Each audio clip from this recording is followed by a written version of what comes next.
Sénégal kenn mënta wax Sénégal te doo ko ci boole kon buñ ko dee waxtaane tey jii ñu cërale ñu ci ñu war a def waxtaan ci moom def taxaw seetlu ci moom ñu def lu dul sant ko yàlla parce que Abdoulaye Wade moom nit la koo xam ni waxtaane ko jafe na jafewul ndax dayoo moo ni toll day fekk rek ak ni nga koy ubbee ak ni nga koy waxtaane xëy na peut-être jamono dimension bi ñuy jël ci moom lu ëpp mooy dimension politique lañ ko xamee mais man dafa am dimension yoo xam ne aussi doomu nit ki da ko làmboo te bariwul ñaare Sénégal lu ñuy daj ci dimension bu ñu mel bokk na ci parcours am maanaam parcours buñ ko waxee mooy fa mu juddoo fa mu jaar ba fa mu yegg si fii loolu la ñuy woowe parcours am léegi Ablaye moomu pour man parcours boobu dafa jar ñu taxaw ci seetlu ko ci pàcc yu ci bari buñ ko dee wax daf ciy bokk maanaam parcours doomu aadama boo ko dee wax da ngay tudd fa nga xam ni fa la fekk baax ak kañ la fekk baax ak maanaam li nga xam ne ñooy ay waajuram yu ko indi ci àdduna net Ablaye Wade moom defe naa ni ñun ñëpp xam nañ ni maanaam Kébémer la fekk baax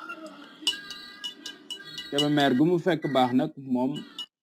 moo ñu ko gën a fésal ndax moom moo ko gën a siiwal ndax dafa newoon fierté boo xam ni net Ablaye Wade loolu bokk na ci li ñu gën a marqué ci moom mooy moom il n'avait pas ce complexe de cacher ses origines wala di nier ay origine am moom da daan fésal ay origine léegi dañuy wax ni ñu 1926 la gane àdduna ci Kébémer loolu la archive yi joxe kayit yi moom lañ joxe ci moom maanaam dañ koy féete sax dañ koy jàpp ñun ñëpp bu mois de mai ñëwee wala 29 mai nga gis ñu koy sargal ci internet beeg yëpp moo tax fàtte maanaam anniversaire Abdoulaye Wade day xaw a jafe ndax internet bi daf ñu koy rappeler sénégalais dañ koy souhaiter maanaam joyeux anniversaire lu bari de passage ñu ñaanal ko tamit mu gën a gudd fan maître Abdoulaye Wade nekk koo xam ni mën nañ koo mandargaale yoon wi mu bokk muy yoonu murit maanaam ginnaaw ba mu nekkee ab jullit ba noppi baayam di woon Mor Wade man bi may nekk gone ci livre yooyu ñu daan def di wax maanaam ci nga xam ni ci wàllu di wax ci wàllu PDS dañ ci daan gis ñuy tudd ay waajuram lu bari waajuram bu jigéen nag moom jàpp maw turam ndax li gën a Seynabou Dabo kon jërëjëf Saa Wolof indi na ko ñooñu ñooy Cheikh Abdoulaye Wade kenn ci magam koo xam ne tamit marqué na Sénégal muy Moustapha Wade man maa ngi koy fàttaliku yoroon na ay fonction taxawu na Abdoulaye Wade taxawu na Sénégal tamit Mor Wade mag ñi nettali nañ ni daan na ñaw ay mbubb di jox sëriñ bi taalibeb sëriñ Tuubaa la woon nee nañ guddoon na fan lool am na sax mag ñi wax ni dund na lu ëpp téeméeri at ak fukk am na ñu ni téeméeri at ak ñaar fukk kon gudd fanuk Abdoulaye Wade gi ñu koy gën a ñaanal xëy na ak ndonoon la lu mu doon la ndax Moustapha Wade magam dundoon na 102 ans kon ñu ngi ñaan yàlla mu gën a guddal fan maître Abdoulaye Wade waaye Abdoulaye Wade mënoo koo wax te doo tudd parcours am ginnaaw ba ñu tuddee maanaam fi nga xam ne waajur yooyu ñoo ko indi ci àdduna maanaam ndax Abdoulaye Wade il est né avant les indépendances man mook sama baay ñoo maase baay 1926 la Cheikh Anta leen mage ñetti at kon xam na ne Abdoulaye Wade ak Cheikh Anta daanaka ñoo bokk génération mu jóge fi dem France jàngi comme lu amoon rek bu njëkk boo fi jógee da ngay dem jàngi mu dem jàngi bu mu jàngee tamit université yi France yi am fa ay diplôme yu kawe maanaam diplôme am na diplôme mathématique ci faculté yi am na diplôme économie am na diplôme li nga xam ni tamit mooy diplôme ñu tuddati droit avocat yooyu yëpp ci parcours am la parce que boo liiree téeréem bi mu bind mooy un destin pour l'Afrique ci ngay gën a xam kan mooy maître Abdoulaye Wade laata muy dem France di jàngi tamit jaar na ci école yi fa amoon bu jamono yooyu waaw sëñ Cheikh jërëjëf foofu livre boobu ngay wax moom laa tiim nii page bu la ci foo ci toll rek loo ci bëgg ci fàttali ma dollil la ko ci jërëjëf très bien maanaam livre bi dinañ ci ñëwaat ndax livre bi dafa bokk ci man ni mu bëgg a waxtaane Abdoulaye Wade ndax livre bi dafa am solo maanaam jaar na ay William Ponty ak yooyu yëpp jaar na fa ndax bu boobaa loolu moo amoon bu njëkk waaye tamit Abdoulaye Wade mënuñu ko wax te duñu tudd li nga xam ni da ko defoon ànd ca ak Cheikh Anta ak ñoom Alioune Diop nga xam ni dafa am solo ci histoire du Sénégal te duñ ko ci boole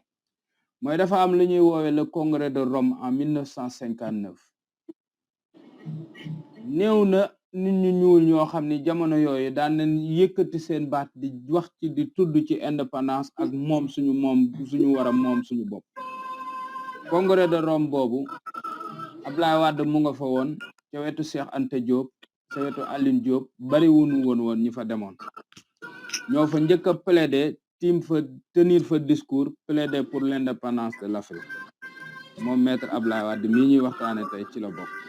c'est-à-dire politique bi daf ñoo nëbbu dimension nit ki ci yeneeni wàll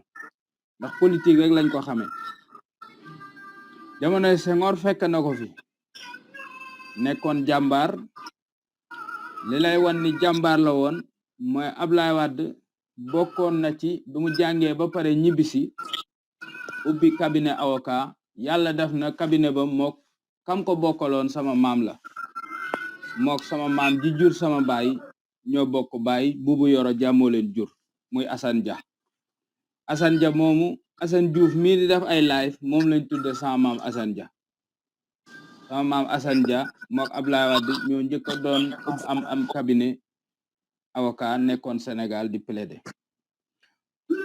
dossier ba nga xam ni moom seqoon ak Senghor ak diggante Senghor ak Mamadou Dia ñoom ñoo doon plaider dossier boobu kon Abdoulaye Wade yàgg naa am taxawaayu maanaam mel ni ku farak ñi gën a néew doole Sénégal mel ni ku farak maanaam ñi nga xam ni mooy justice pour xeex injustice mën nañ koo indi ci jëmm ji tamit liñ ci mën a indi mooy xam-xam bi ndax wax nañ leen parcours bi mu jaar jàng na fi nga xam ne mooy école normale William Ponty jaar na fa jóge fi dem Paris jaar ci ay lycée supérieur jàng fa comme faculté ni mu ko waxee mathématique du ma mën a indi nag fi mu jaar yëpp ndax xel moom day fatu jàpp nañ aussi ci ay waxam mu xam leen ne ni jaar na Besançon jàng fa loolu moom maa ko déglu naa ko ci ay discours am mu koy wax jàng na fa droit jóge na fa tamit inscrire ci sciences économie Grenoble jàng fa maanaam Grenoble daal di soutenir fa sax thèse boo xam ni moom thèse bi bu ma juumul mu ngi jëmoon ci affaire économie ci wàllu Afrique kon li ñu war a def lépp pour maanaam jàng ami diplôme ak xam-xam ak yëpp Abdoulaye Wade wut na ko am na ko te yàlla defal na ko ci loo xam ni bariwul luñ ko defal ay nit maanaam lu kawe njortam 63 bi mu ñëwee tamit crise Sénégal am Senghor ak Mamadou Dia procès am Abdoulaye Wade moo taxaw défendre Mamadou Dia défendre ki nga xam ne tamit mooy Joseph Mbaye ndax li tax Joseph Mbaye am solo mooy Joseph Mbaye mooy le grand oublié de ce procès là ndax ñi ci des ñëpp ñu ngi leen di tudd ñoom Ibrahima Sarr ñoom Valdiodio Ndiaye ñoom Mamadou Dia mais Joseph Mbaye mi nga xam ne moo nekkoon le seul député bu opposé wu à la motion de censure bi ñu doon déposé moom Abdoulaye Wade moo nekkoon son avocat mais Joseph Mbaye malheureusement il a été oublié dans l'histoire du Sénégal waaw te moom PS la woon à l'époque mais dañu woon rek d'accordul ci liñ bëgg a def Mamadou Dia et on l'a indexé ñu toroxal ko et puis pour wan la ni kon Sénégal yàgg na am ay problème maanaam mel ni daal suul nit ñi bëgguñu ñu siiw ba fàtte leen bon grâce à Ablaye Wade nag ce procès là est resté son nom est resté léegi moom tamit Ablaye Wade parcours politique am parce que nit ki moo ni doy dimension boobu la am dafa am maanaam dimension historique wax naa leen ko fii bokk na ci ñii nga xam ne ñoo njëkk a dox pour indépendance Sénégal am parce que ñoom Senghor ak yooyu ñoom Senghor il était pas favorable pour l'indépendance buggul woon ñu dem indépendance voilà moom Mamadou Dia expliqué na le pourquoi sax il avait voté le oui parce que Senghor la ko promettre ba ñoom Cheikh Anta di doxi pour ñu am indépendance di wax nga xam ne en 57 la ko Cheikh Anta commencé woon 59 Abdoulaye Wade ànd ak moom ci combat boobu Senghor il était dans un autre combat bon 73 74 Abdoulaye Wade 74 mu daal di taxawal nag li nga xam ne mooy parti moom lañ dégg mu nettali ko ndax yàlla da koo def mu safoon xorom lool mu ni moom bu muy nettali bi mu naxee Senghor ak ni mu ko naxee mu ni Senghor da ko recevoir mu gëmloo Senghor ni ko je vais faire un parti de contribution léegi Senghor daa ne ko laa loolu moom baax na ndax Abdoulaye Wade ne ko ndax yow démocrate nga foo fekkee nanguwoo parti am fii tes amis occidentaux da lay reprocher ni la tam ñu ni la dictateur nga moo tax il faut nga accepter parti man parti de contribution laay def c'est-à-dire lu baax rek laay jéem a xool di ko wax ci Sénégal Senghor était séduit par l'idée daal di ko koy nangul Wade nee na mu créé ko mu daal di Senghor ñëw ñibbisi Jean Collin daal di koy woon ni ko mais Senghor mais est-ce que xam nga li ngay def président yow Wade mii ngay jox parti mu ne ko non j'ai parlé à Abdoulaye il m'a rassuré son idée n'est pas mal donc on l'accepte nee na noonu lañ ko bàyyee autorisé ko mu def parti nee na bi mu defee parti de contribution ñuy dem ba ci biir Senghor di gis ni Abdoulaye Wade mi il commence à s'opposer mu ngi wax li mu xalaat mu ngi def ay idées mu ngi proposer te loolu ça n'arrange pas léegi nee na ab Senghor ni ko pour mu tas parti bi Abdoulaye Wade ni ko waaw bon parti mën naa ko tas waaye bu ma koy tas congrès mooy tas parti te sans congrès mënuñu tas parti te soo ma obligé ni ma tas ko nii rek sans congrès on va te reprocher encore une fois de ne pas être un démocrate Senghor daane ko bon je vois que ni tu m'as convaincu mais il faut convoquer le congrès nga tas parti Abdoulaye nee na noonu laa nekk di naxanteeg Senghor ba génn ci kon génn na ci yàgg naa muus yàgg naa am beneen lecture moom parce que bu mu gisee ni ay Cheikh Anta ñoom Mahmoud Diop PA yi RND bu Cheikh Anta yooyu yëpp amoon na ñoo ko jiitu waaye dañu gis ni ñooñu daal Senghor mayu leen dara sonal na leen et puis bàyyiwu leen dara Abdoulaye moom daal di jaar ci beneen yoon ba li mu taxawal ko léegi mu nekk koo xam ni di wër pouvoir bi mooy méthode yi nga xam ni loolu la politique maye rek dans la démocratie Abdoulaye Wade teg ko di ci liggéey maanaam jël pouvoir partem structuré ko man góor gu naan Ngalandu Boy nga xam ni daanaka moroomu Abdoulaye Wade la faatu na sax daaw à l'âge de 100 ans à Thiès sama xaritu famille la woon dama ko daan gis lu bari moo ma nettali ci Abdoulaye Wade anecdote yu neex la ma nettali ci Abdoulaye Wade nee na Abdoulaye Wade bu musaane ñëw Thiès bu musaane dem fenn bu bëggee parti bi maanaam nit ñi wuyu ko nee na day génn rek ci oto bi rek yor maanaam haut-parleur yooyu di wax xam nga naan way le Sénégal dañ ko war a changer dañu war a def léegi nit ñi di ko bàyyi xel di ko déglu muy wax rek léegi nee na ku njëkk a ñëw rek wane intérêt rek Abdoulaye lu muy njëkk a def mooy laaj la sa tur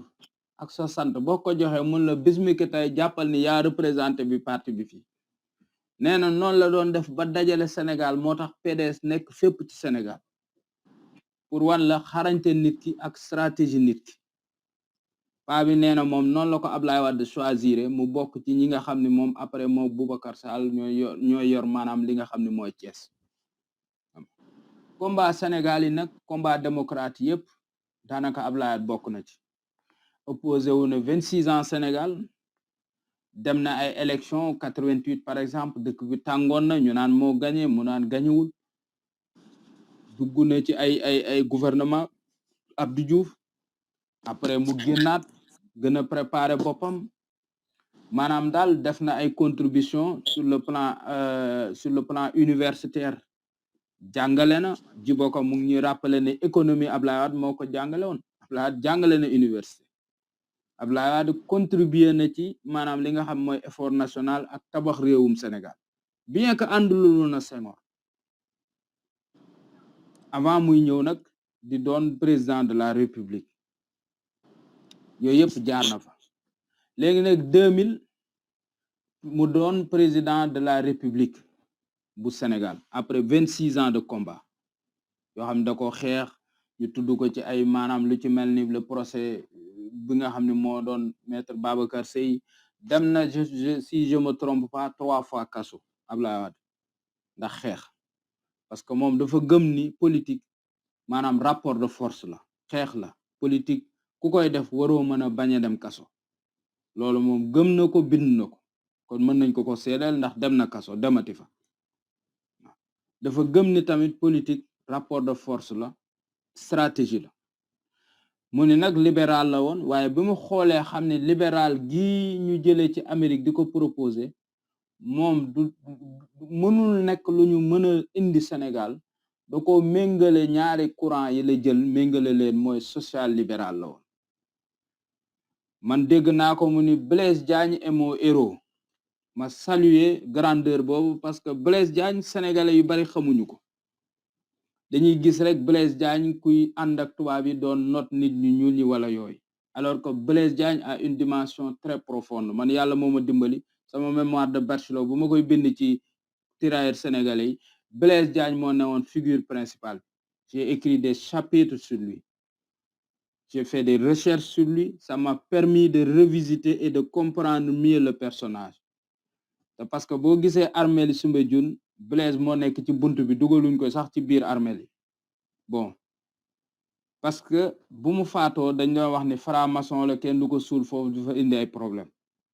tey pourtant ñooñu doon wax loolu pour wan la rek yàlla ni mu baree yërmande Blaise Diagne moom dafa mel ni moo leen gën a demin ndax armée yaa ngi ne la di inondé ñu tëdd ca biir ñu ngay inondé Blaise mi ne ci biti moom musul inondé wala bu inondé tamit bariwul te aéroport ba lañ ko doon bañal Blaise ngi nii Senghor mii nga xam mooy moom moo nekk njëkk a nekk président tey Blaise déplacé nañ aéroport bi ci Senghor yóbbu ko ci Blaise parce que Blaise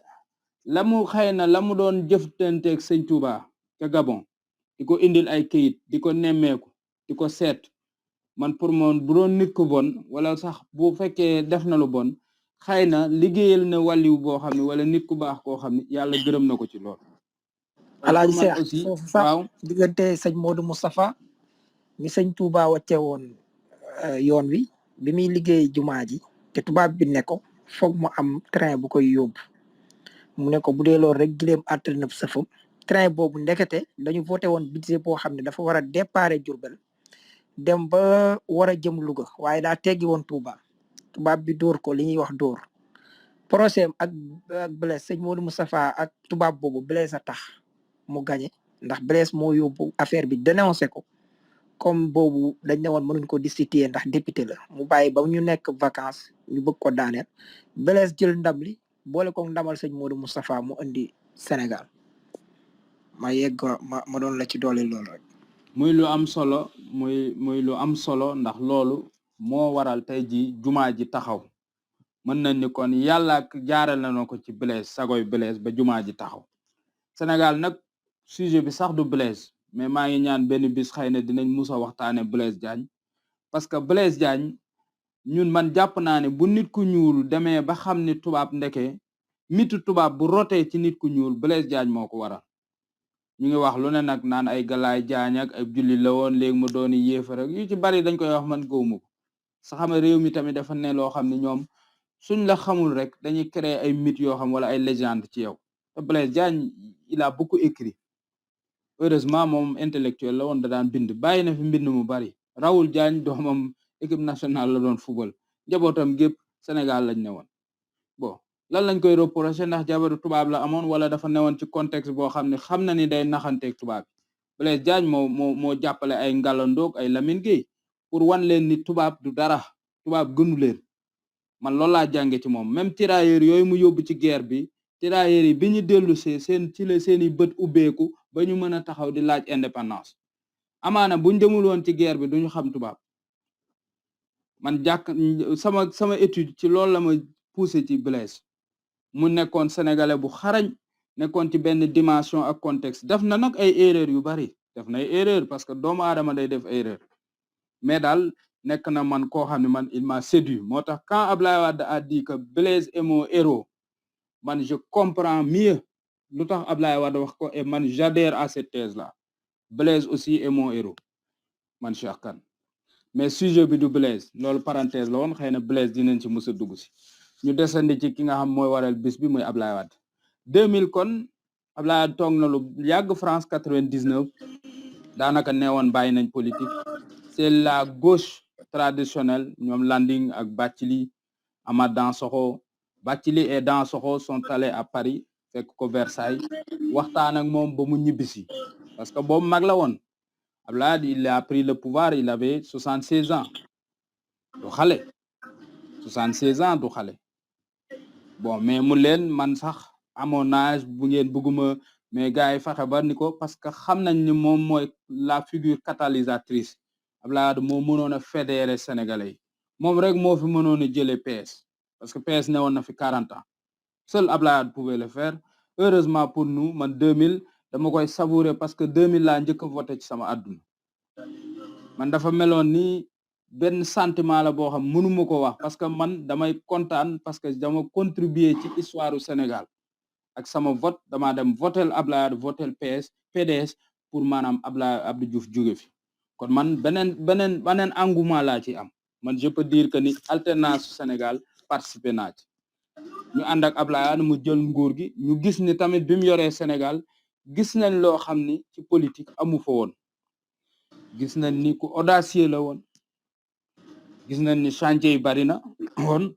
gis nañ ni économie bi changé na woon gis nañ ni direction politique bi changé na woon gis nañ ni aussi école yeeg lycée yeeg université yi gën naa ubbeeku gis nañ ni aussi maanaam daal gën naa libérer sénégalais yi ci wàllu politique am na nag reproche yu ñu ko mën a def yu bari buñ duggee ci débat bi dinañ ko def ndax l'homme il est comme ça c'est un démocrate il a dit à un ami moi c'est ça la grandeur d'Ablaye Wade qui me plaît chez lui mooy ñun ni ñuy tuube nii di bu ñu defee erreur nangu ko Ablaye Wade il n'a pas ce problème là da koy reconnaître il a reconnu à travers un ami du nom de Adama Gaye mu ni ko j'ai regretté le fait d'avoir été coupé du monde intellectuel maanaam li ko pouvoir bi éloigné ci maanaam intellectuel yi kooku Ablaye Wade moo ko wax kooku c'est l'homme qui est comme ça moom grandeur am loolu la ko may bu defee erreur da koy nangu erreur yi mu def dans sa gestion moom xam na ni c'est le pouvoir moo demee noonu mais man ba tey erreur yooyu dama ko koy pardonner ndax lu tax ma koy pardonner mooy Ablaye Wade il n'a pas été suffisamment accompagné parce que boo amee 76 ans ñëw au pouvoir ci xale réew moo xam ne ay xale nga yow Ablaye Wade moo njëkk a nekk président bi nga xam ne moom il a eu très tôt confiance aux jeunes moom jeunes yi la gënoon a déggool jeunes yi la gënoon a am confiance Idrissa Seck fut son directeur de campagne à l'âge de 28 ans Ablaye Wade bi muy ñëw au pouvoir Alioune Sow ministre bi ko Ablaye Wade di def ministre il avait même pas 30 ans 27 ans kooku seul Ablaye Wade l'a fait dans l'histoire du Sénégal mais teewul xale yooyu nga xam ne man pour man ñooy problème bi c'est eux qui ont dévié la trajectoire xale yi la parce que mag ñun ñëpp nekk nañoo ak ay mag dafa am nuñ koy comporté woo mais malheureusement on l'a pas kii man je pense que ni mën naa yemagul foofu bàyyi leen ñu dawal je pense ñu dugg ci question yi saa wolof voilà waaw mu bañ a gudd. fi nga nekk baax na de dëgg yàlla li nga laal bari na fi nga jëmut sax loo ci kii dama xamul ndax Bamba Dieng fi bu fekkee ne mën na laa waaw maa ngi fi Saa Wolof ndax xam nga Wolof Njaay dafay wax ne gennu golo gudd na lool waaye lu ca dal borom yëg ko ndax tey li nga xamee ne moom la suñu grand Cheikh Kane indi dafa am solo ndax di fàttali mboor ci nim ko waxe tàmbalee ca but ba bala ngaa egsi ca reen ba bay egsi ca datt ba bay egsi ca carya lépp dafa bokk ci garab gi kon mboorum garab gi gépp danga koy tàmbalee ca but ba Abdoulaye Wade nag yàlla daf ñoo baaxe ñun ñu dëkk ci département bi mu dëkk juddoo ci fi nga xamee ne tey mooy dëkk bi nga xamee ne moom mooy hôpitalu Kébémer bi nga xam ne man fa laa ganee jamono centre bi nga xam ne fa laa defee sama premier examen entrée en sixième terrain football bi nga xam ne fa laa jànge football tey mairie bu Kébémer nekk fa foofu moo nekkoon kër Pape Mor Talla Wade nekk papay Abdoulaye Wade tey ak institution bi gën a kawe ci Kébémer tey muy commune u Kébémer ci kër papay Abdoulaye Wade lañ ko tabax tey Abdoulaye Wade comme noonu ko suñu grand Cheikh Kane waxee bi nga xamee ne ñëw na juddu ba pare dem jàngi ba ñëwaat Kébémer yàlla masa baaxe mu nekk ko am connaissance nekk koo xam ne du fàtte démb te nekk ku mën ay nitam dafa dajale ñoom Vieux Thiam dajale ñoom Ali Kébé dajale waa Dame Gueye mi nga xam ne tey moom moo jur Sayer Gueye Vieux Thiam moo jur tey son ancien questeur à l'Assemblée nationale ñu koy wax Lamine Thiam actuel maire de Kébémer dajale Serigne Abalo nga xam ne moom mooy sëtu Serigne Sirelo bu Ndam Sanosi ak mag ñi nekkoon foofu yëpp laaj leen ne leen jàng naa xam naa ut naa am naa dama bëgg nag suñu dëkk bi ñu soqali ko mag ñi nekk ñu rafet xalaat wax ko ne ko li nga jàng ak li nga am xajul ci Kébémer kon da ngay yóotu lu ko kawe njor ñu yóbbu ko Daaru Musti mu ànd ak Serigne Sibéeru Mbàkke dem ci Serigne Cheikh Mbàkke ci fameux appel bi sëñ Cheikh Kane di wax ànd fa ak ki nga xam ne mooy Cheikh Anta Diop loolu moo jiitu li nga xam ne mooy manifeste bi nga xam ne moom la yóbbu woon ci congrès de Mogadiscio en 1963 ginnaaw bi mu waxante Senghor comme noonu mu ko waxee Abdoulaye Wade nag suñu dellu si comme ni ko Cheikh Kane waxee en 1947 la am diplôme de fin d'études à l'école normale William Ponty de Sébikotane de 51 à 52 ci la Abdoulaye Wade def li nga xam ne moom mooy les mathématiques élémentaires ak supérieures ci lycée Condorcet bu 9e arrondissement à Paris de 52 à 57 ci la Abdoulaye Wade def sciences des facultés de lettres à l'école libre de droit ci Besançon Abdoulaye Wade nekk avocat stagiaire ci bureau ci barreau bu Besançon à partir de Abdoulaye Wade nekk titulaire d'un doctorat en droit et en sciences économiques à Grenoble def soutenance am thèse bi mu intitulé ko économie de l'Ouest africaine en 1963 comme noonu ko Cheikh Kane waxee ci la défendre le président Mamadou Dia ci procès boobu ak ñoom Valdiodio Ndiaye Ibrahima Sarr ak Joseph Mbaye moomu ak Alioune Tall kon loolu Cheikh Kane wax yépp lu ñu mënoon a dellu si la di wax ne nag comme ni mu wax noonu bi Abdoulaye Wade duggee ci biir li nga xamee ne moom mooy politique bi livre bi Cheikh Kane doon wax yàlla seede na mi ngi nii ci sama loxo dama lay liiral rek ci préface bi fi nga xamee ne Abdoulaye Wade dafa yàgg bëgg jàmbaar yàgg bëgg koo xam ne borom xam-xam la wala gëstukat la yàgg nangul nit lu ko yàlla may dafa bind ci livre bi ne j'ai découvert Kwame Nkrumah à l'âge de 23 ans un jour où sortant du lycée j'ai lu par hasard sa déclaration au congrès de Manchester de 1945 l'année suivante étudiant en France à Paris j'ai été élu secrétaire général d'une éphémère association d'étudiants nationalistes qui, pour la première fois dans les colonies françaises, se déclarait pour l'indépendance. Lii nii du samay waxu Abdoulaye Wade la ak anecdote yi nga xamee ne ak inspiration bi nga xamee ne jëlee na ko ci li nga xamee ne moom mooy Kwame Nkrumah moom Abdoulaye Wade moom continuer ba di ñu nettali bi mi nga xamee ne baat mooy Afrique Ouest nan lañ koy woowee fédération du Mali bi avant ñu koy taxawal Abdoulaye Wade wax na ne moom inspiration année 63 ba 73 yi ci la ñu ñëw créer li nga xam ne parti bi nga xam ne moom mooy parti démocratique sénégalais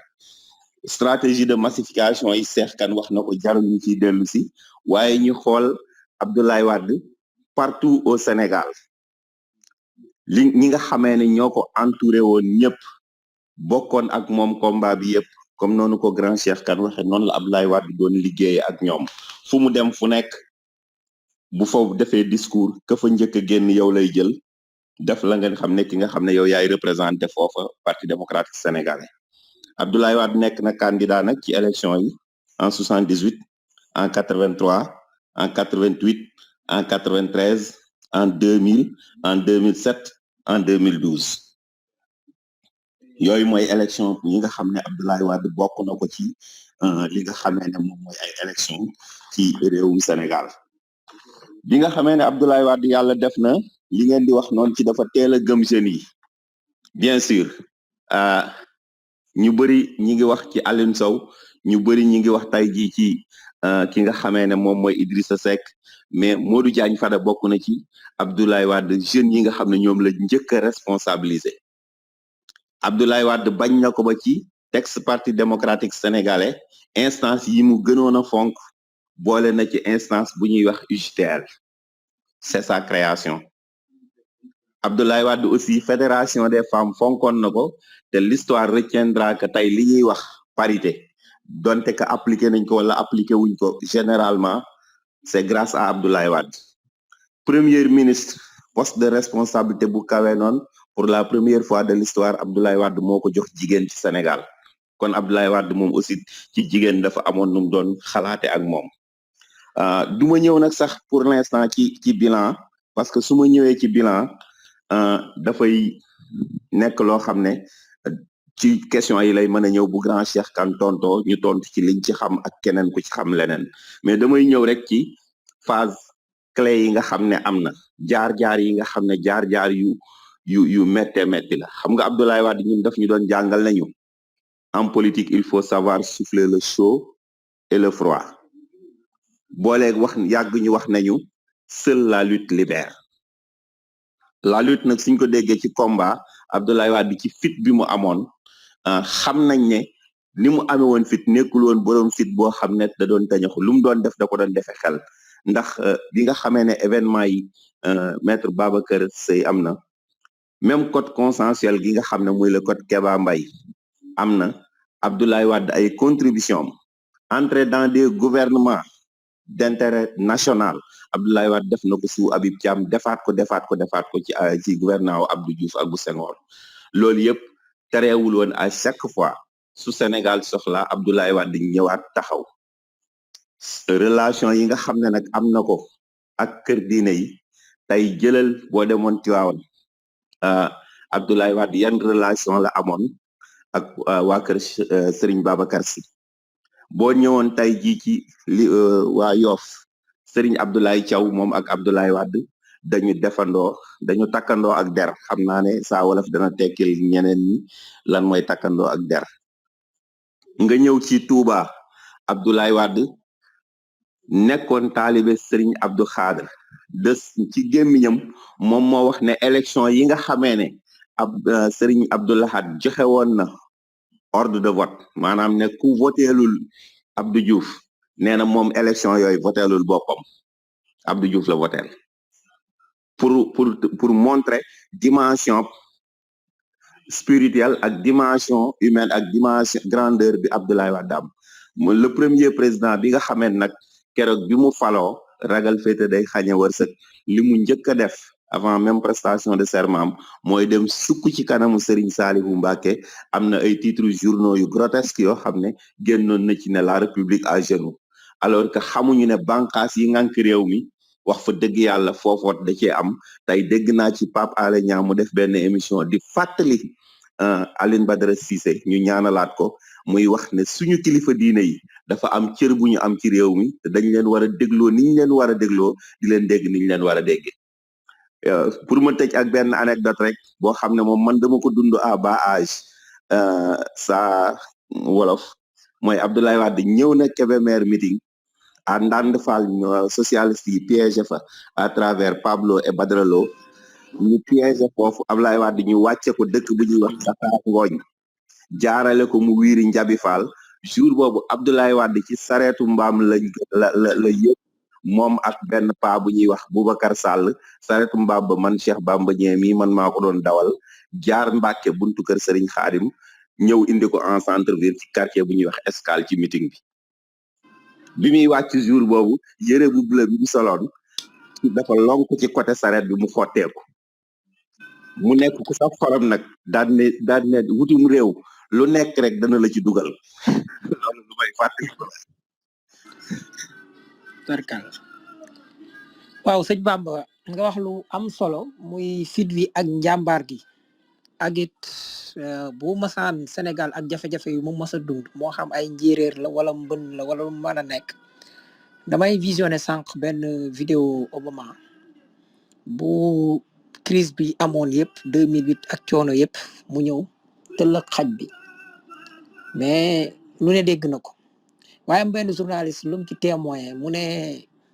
li ko neex ci jëmm jooju mooy lu problème bi kii mi ngi wane ne jox leen ma confiance man naa xam naa confiance boobu nga xam ne sénégalais yi ak problème bu mënoon a am rek day mel dañuy xaw a yor comportement mel ni gone yu ci man bokk gone yi gi ma doonoon da nga yaakaar sa bàyyee man ñëpp Abdoulaye Wade sénégalais yu bëri dañu yaakaaroon ne moom man ñëpp loolu nag yaakaar jooju sëñ Cheikh bu fekkee ne mën nga ñu ci ñëwalaat ñu xool gaa yi cliqué ñi ci bëgg a indi ay jañ sa ñu xool leen Cheikh Jibril bismillah waaw xam nga da ngaa wax lu am solo ndax yaakaar googu dafa am cosaan ndax Bamba dafa wax lu am solo nettali jëmmi nit ki xam nga Abdoulaye Wade dañ dul wax dimension bi nga xam ne dafa dem na ba nu mu tuddati baayam demoon na bu ma juumul première guerre mondiale 14-18 sëñ Mor Wade bokkoon na ci délégation yi murid yi yónnee woon ci ci guerre bi te Cheikh Ibra Fall yónnee woon na ci 313 soldats rek loo xam ne ci njabootuk Cheikh Ibra jóge yoonu murid joxe na 1500 soldats contingent 1500 personnes Abdoulaye Wade nag milieu bu mu juddoo Kébémer googu déjà démb ñu ngi wax ci waalo ñu ngi waxoon nañ ci Kajoor te Kébémer diggante waalo la Kajoor ndax Ndande Fall googu ñuy wax noonu diggante Ndande Njebbi Fall ak Atumaan foofu la Cheikh Ibra Fall fekk baax Cheikh Ibra dañuy wax ni maanaam Njebbi Fall la gënee àdduna am na nag ñun ñi nga xam ne ci yoonu Baye Fall lañ ne dëgg dañ naan Atumaan Fall la kon bu fa Abdoulaye Wade jógee rek daa am jeexital gu muy def ci moom amaana nag Ndar la jànge ndax looloo amoon bu njëkk ndax école yi Ndar la ne woon waaye maanaam fit wi ak njàmbaar ji ak yaakaar gi nit ñi doon gis ci moom ak maanaam paternalité biñ ko defoon mu nga xam mu tenir ndax Abdoulaye Wade ñu ngi fàttaliku ñun ñëpp man maa ngi fàttaliku màggal bu musaana jot comme RTS ni mu def nii tey rek ñu cëral kii fi ne tey nga xam ni dafa mel ni moom télé bi jamonoy PS noonu lañ daan def Abdoulaye Wade ñun dañ ko daan gis rek màggalu Touba dañ ko daan rombal nii rek mu toog kër sëñ Abdou Khadir boole li ko neex ak li ko naqari di ko muñ fidèle nekk ku fidèle ndax Abdoulaye Wade mën nañoo wax lu ne ñun ñi jaar nañ ci tubaab yi man mii sëy naak tubaab xam nañu tubaab daanaka boo teniree juróomi at ca ngay yem Abdoulaye Wade nag moo ngeeg soxnaam ba tey lu ëpp juróom fukki at daanaka sëy yuy tenire ci noonu sax daanaka dafay amatul ba nag nga seq koo xam ne bokkoo culture ak moom nga fidèle mu fidèle kon dañuy wax ni kon nit ku jàmbaare la ci côté boobu nit ku ami principe nit ku ami valeur xëy na looloo tax mu mën a tenir ndax 26 ans ci opposition ñu ko tenir Afrique bariwul wër pouvoir 26 ans te bi nga ñëwee biñ lay bàyyi bi ngay joxe pouvoir bi da nga ko joxe d'une manière démocratique bien que après politiquement mën nañ dugg ci soubresaut yi fa amoon ak yooyu noonu mais tey ki ñuy waxtaanal man maa ko gën a dàq critiquer Saa Wolof mi xam na ci dara mais boo yëree yeneen aspect doomu aadama bi da ngay gis ni kii c'était un grand homme c'est un grand homme du ma ne sax c'était il reste ce grand homme qu'il a été toujours et il le restera pour l'éternité Sénégal yaakaar gi ñu amoon ci moom defe naa ni sénégalais liñ koy meree bokk na ci ak jaar-jaar yi ak nu mu demee waaye lu ci bari du ak fitam du ak njàmbaar ak changement yu mu indi Sénégal ak démocratie bi nga xam ni Abdoulaye Wade moo ko yóbbu foo xam niveau boo xam ni kenn daanaka Sénégal mosu ko faa yóbbu kon je pense que ni mën naa yam foofu bàyyi gën a gaay ñu gën a dugg ci waxtaan wi ndax nit ki moom mën nañ koo waxtaane fii ba fajar kenn ku ci ne mën nga cee indi témoin parce que dimension doomu aadama bi taalibe bi maanaam intellectuel gi panafricaniste gi ak ki nga xam ni sénégalité bi parce que fils du terroir la woon loolu mooy chance Abdoulaye Wade c'était un fils du terroir loolu moom gëm naa ni loolu daal moo forgé le personnage d'Abdoulaye Wade ma joxaat la ñu gën a dawal. Cheikh démb yaa ngi woon waalo sax te moom da ngay xam ne Gandiol la bawoo ci wàllu baayam waaye yaayam di Seynabou Dabo ma nga gongi ko fu ñuy wax Oudoukar di ab joola nekk ca sud bi maanaam Casamance loolu yëpp di li nga xam ne moo daje ci jëmm ji mu doon koo xam ne li ñuy wax panafricain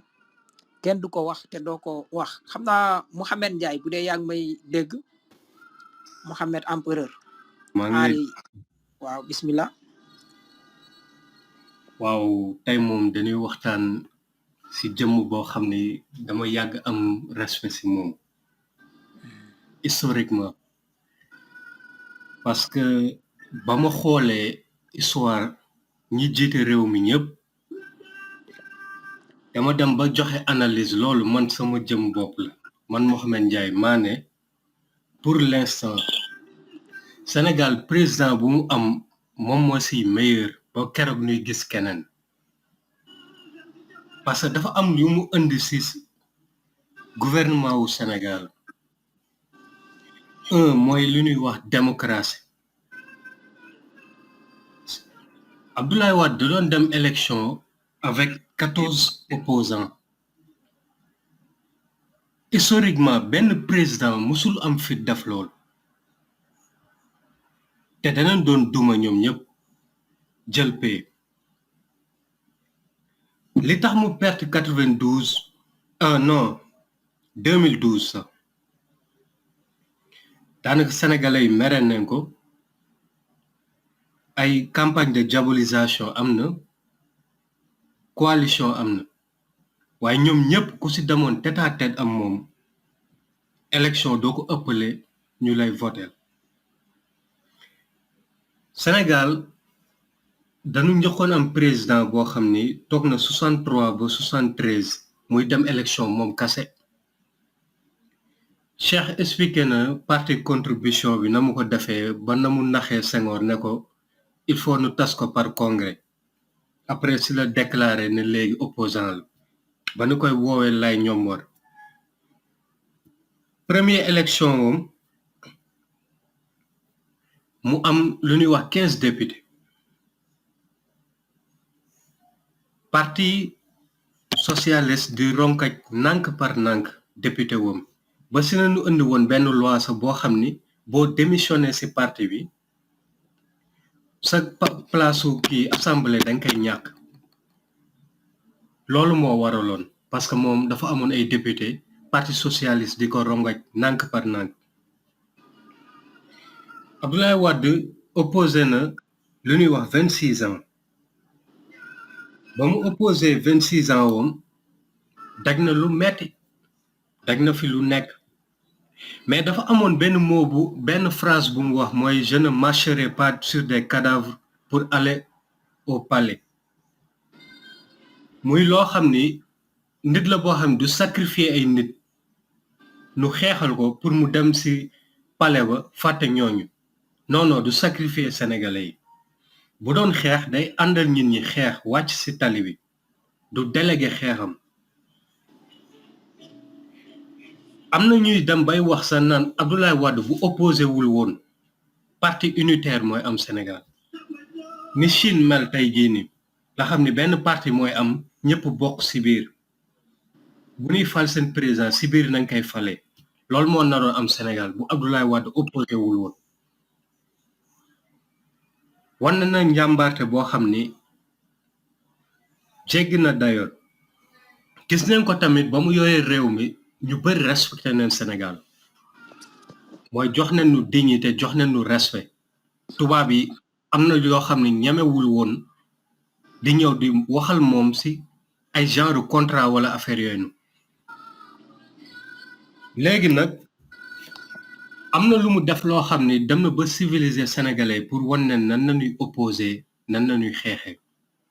mooy dafa dem Japon gis japonais takk brassard rouge mu laajte lan moo tax ñiy takk brassard rouge ñu ne ñii de dañuy manifester dafa am lu leen métti mu ne lii de lu civilisé la su ma demee danaa wax sénégalais pour ñuy def loolu sénégalais dem ba tàmm bàyyoon demoon nañ ba ñu ci bëri bàyyi nañ taal ay bus ay yenn affaires yi parce que ñun ñaa ngi doon conscience baa ngi doon commencé di réveiller wu mooy léegi jaratul nuy xeex bu metti bi ay nit di dee ngir opposition wala ngir nit dem ci palais ba léegi dafa ne ñëpp mën nañ présenté wu am na ñoo xam ne sax dem na ba wooneen débat nanguwunu débat am moom mais moom ci jëmb boppam bëggoon na président élection présidentielle ñuy débat mais ka ko doon opposé nanguwul woon loolu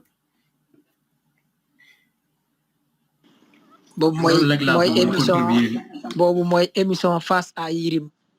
Seck doon ko amal fu ñuy wax Africa 7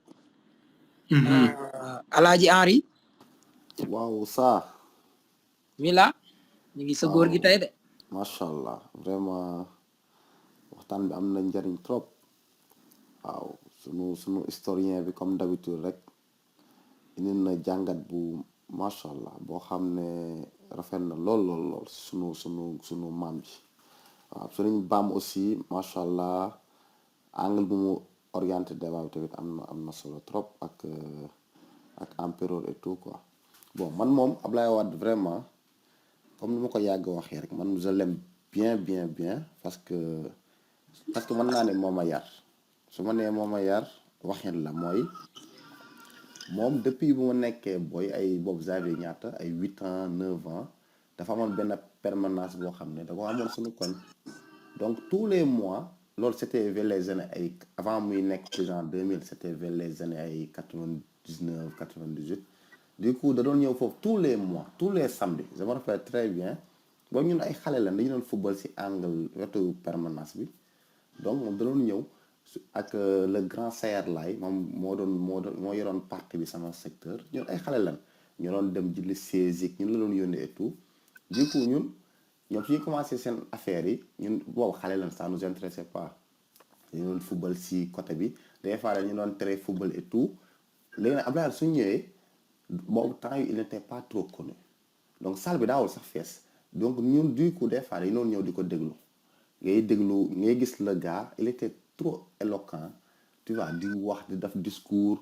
mooy seen discours yooyu mais ñun temps yooyu nag xamuñu dara ci politique ay xale la du nga doon xool nii rek gis ne vraiment ñu ko doon représenter secteur bi bëgg nañ ko ñun xamuñu woon dimension bi parce que on était ay xale lan donc man ci loolu la ñuy màggee commencé di gis Ablaye Wade ak ample ak nu mu nekkee président en 2000 boobu man sax bu mu ñëwee 2000 j'avais ay 11 ans 12 ans boobu maay primaire mais du coup c'est li man j'ai grandi avec Wade parce que moom laa xam ñu koy ma topp commencé ko topp mais néanmoins bu mu nekkee président dafa continuer di ñëw foofu continuer ñu mu doon nekk ñu ko doon représenter sama secteur gars yi vraiment commencé am gëdd nga gis ne changement am na comme ni ko sénégalais di liwee rek mu jox leen ay yenn poste vraiment ñu commencé ma gën a commencé di suivre Ablaye Wade di màgg ak moom gis ne vraiment c'est un intellectuel de haut niveau waaw c'est un intellectuel de haut niveau ba pare dafa nekk nit koo xam ne bu bëri yërmande macha allah bu bëri yërmande ba pare c'est un vrai panafricaniste waaw il aime l'Afrique comme ni mu bëggee la Sénégal il aime l'Afrique même livre bu grand Bam doon wax mooy wax ci livre bi mu ne mooy bu mu demee en France et tout nekk étudiant foofu dafa rencontré yi ay mbokk africain ay de diverses nationalités donc foofu dañu doon mener ay débat yoo xam ne vraiment di wax ci ay débat pour l'Afrique ainsi de suite donc livre bi moom bu am idée livre bi boobu il était un étudiant presque donc bu muy bind livre bi l'année d'avant bu may juddu la presque en 89 la ñu wax après ko liiwaat mais presque boobu xaajul bay nekk président donc da ngeen xool décalage rek c'est-à-dire moom nekk un jeune di am idée bu mu développer ci un destin pour l'Afrique donc xaarul ba nekk président toog di jéem a am ouverture dafa am ouverture am mbëbët pour le Sénégal am mbëbët pour l'Afrique donc loolu c'est un grand monsieur vraiment donc ngeen xool comme grand Cheikh lu mu ko waxee yow nit jàng am ay diplôme nekk un professeur d'université bàyyi loolu yépp ñëw di xeex pour sa dëkk di xeex pour le changement loolu ñu koy def léegi bëreetul koo xam ne am na privilège yépp il est trop respecté mais ne loolu dama ko fay bàyyi ñoo je vais lutter pour le Sénégal parce que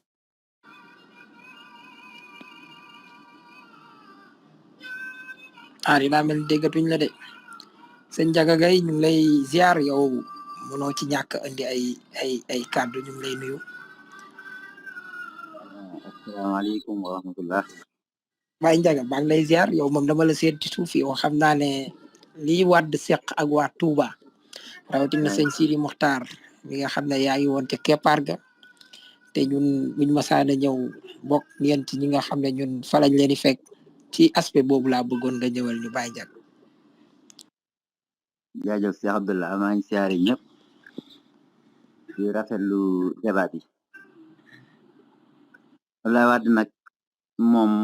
man dama ko bëgg ci sama xol ba nga xam ne mënuma wax ci moom lu bari waaye nag xam naa ne ku am kóllëre la koo xamante nii ne tànk yi mu doon dox Touba nekkul woon ne dafa bàyyi ba nekk président rek door di ko def ndax man maa ngi fàttaliku 95 ay 95 yooyu bu masaa màggal si day ñëw di siyaare sëñ Cheikh Sidi Mokhtar jamono yooyu man ci ñi ko daan dalal bu agsee ci laa daan bokk booba nag xale la mu doon koo xam ne dama ko mas di bëgg muy ko am fit koo xamante nii ne maa ngi fàttaliku 1991 bi ñu inauguré courant wu Mbàkke Kajoor fekk boobu Abdou Diouf dafa am benn forage bu mu fa def war a ñëw inauguré ko ki nga xam ne nag moo yore woon organisation bi ancien PS la bi Abdoulaye Wade bi ñëw ci inauguration bi mu xaw koo humilier daal ñu daan ko wax Ibrahima Seck taalibe sëñ Baara la bu mag waaye nag dafa xawoon a féete PS lool keroog Abdoulaye Wade bi mu ñëwee dafa jóg dal ci kawam ne ko Ibra Seck man mënoo tuutal ci kanam waa kër sëñ Touba yi Abdou Diouf naam président la waaye may itam citoyen sénégalais la keroog tiraanga yiñ ko tegaloon daf ko mujj dafa bàyyi daal di sëgg daal di jël benn pom ak benn butéelu ndox ne man de doomu sëñ Baara du ma tegal tiraanga ma di ci ñàkkalaal waaye damay dem keroog bi Abdou Diouf ñëw fekk ko fa dafa dem ci humiliation boobu nga xam ne moom lañ ko defam loolu nag dama ko da doon nekk sama bopp bi ba ni mu nekkee président loolu mosul dañ sama bopp ma di ko fàttaliku mu nekk ku baax koo xamante nii ne bëgg na Serigne Touba lool loolu moom wér na ma parce que toog na ba tàyyi ci sëriñ bi di wax ci tête à tête te booba daf ko daan gëmal rek ne ko man de fi ma nekk nii sëñ Tuubaa ma fi teg sëñ Tuubaa ma fi teg te moom lay liggéeyal Mbàkke soxlawuma dara lu dul sa ñaan rek bëgguma sax ngay wax ci man